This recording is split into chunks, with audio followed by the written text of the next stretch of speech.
നവരാത്രിയോട് അനുബന്ധിച്ച് കൊല്ലം ശാരദാമഠത്തിൽ വാസ്തുശാസ്ത്രവും ക്ഷേത്രഭവന നിർമ്മാണവും എന്ന വിഷയത്തിൽ ഡോക്ടർ കാവിള എം അനിൽകുമാർ പ്രഭാഷണം നടത്തി.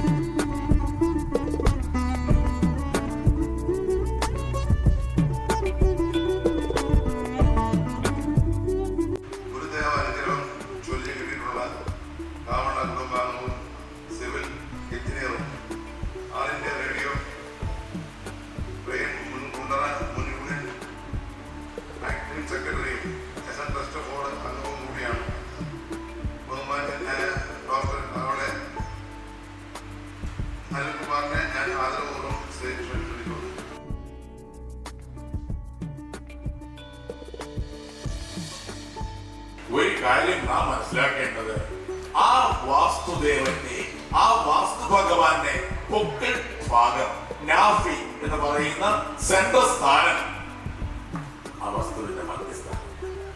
അതുകൊണ്ടാണ് നാലുകെട്ടുകളിൽ ഫ്രീ ആയി അവിടെ വിട്ടിരുന്നത്. ഞാൻ പറഞ്ഞില്ലേ, സൃഷ്ടികർത്താവിന്റെ സ്ഥാനവും ഈ നമ്മുടെ വാസ്തു ഭഗവാന്റെ സ്ഥാനവും ഒന്ന് തന്നെയാണ്. എന്റെ ഡ്യൂട്ടിയെ തടസ്സപ്പെടുത്തുവാൻ ഇത്ര അഹങ്കാരി ആരാണ് ഇവിടെ? എന്റെ ഡ്യൂട്ടിയെ തടസ്സപ്പെടുത്താൻ ആരാണ് ഇദ്ദേഹം?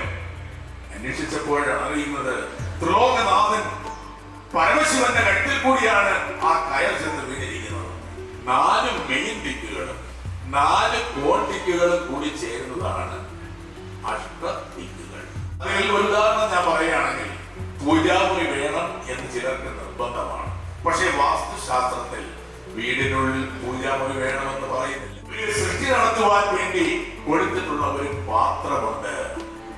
ഏതാണ് ആ പാത്രം? നമ്മുടെ അമ്മയുടെ ഗർഭപാത്രം എന്ന് പറയുന്ന ആ ഗർഭപാത്രം ഒരു സൃഷ്ടി നടത്തുവാൻ വേണ്ടി കൊടുത്തിട്ടുള്ള ഒരു പാത്രം. വാസ്തുശാസ്ത്രത്തിൽ പറയുന്ന ഒരു കാര്യം, നമ്മുടെ മനുഷ്യന്റെ ശരീരത്തിലെ ഏറ്റവും പ്രധാനപ്പെട്ട അവയവമാണ് ഹൃദയം എന്ന് പറയുന്നത്. അതുപോലെ തന്നെ വാസ്തുശാസ്ത്രത്തിൽ അടിവരയിട്ട് പറയുന്നുണ്ട്, Vastu Shastra is the art of Holmes.